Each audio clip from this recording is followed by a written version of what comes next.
The woman sat on the pink fabric of the softly padded float, combing her hair before the oval mirror and murmuring to herself.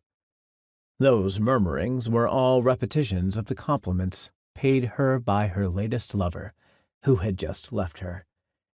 The unbreakable but translucent brown comb slipped smoothly through the shining strands of her auburn hair.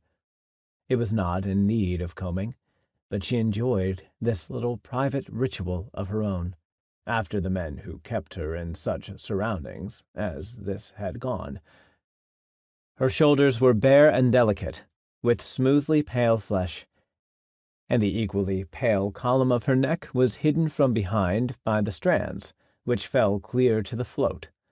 A faint odor, as of musk and perfume mingled, came from her, so light as to make it uncertain whether she had actually touched herself with perfume, or whether it was a natural scent, one that the nostrils of another person could barely catch.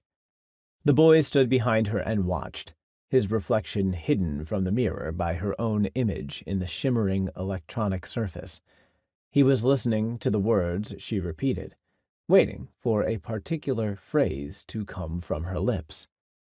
It would come eventually, he knew, because it was part of the litany she taught all her men, without their really knowing that she had trained them to say these things to her, during and after the time of their love-making. He was a tall, thin boy, halfway only on his way to adulthood, and his narrow face had almost unnaturally regular features that would grow and firm into a startling handsomeness with maturity, just strong enough to be beyond all delicacy. At the same time they resembled those of the woman, gazing into the mirror. He knew this to be true, although at the moment he could not see her face. He knew it because he had heard many people say it, and had eventually come to recognize what it was to which they referred.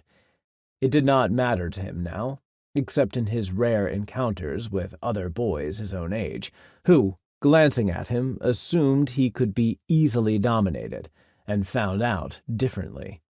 On his own and watching the woman over his limited years, he had learned many ways of defending himself.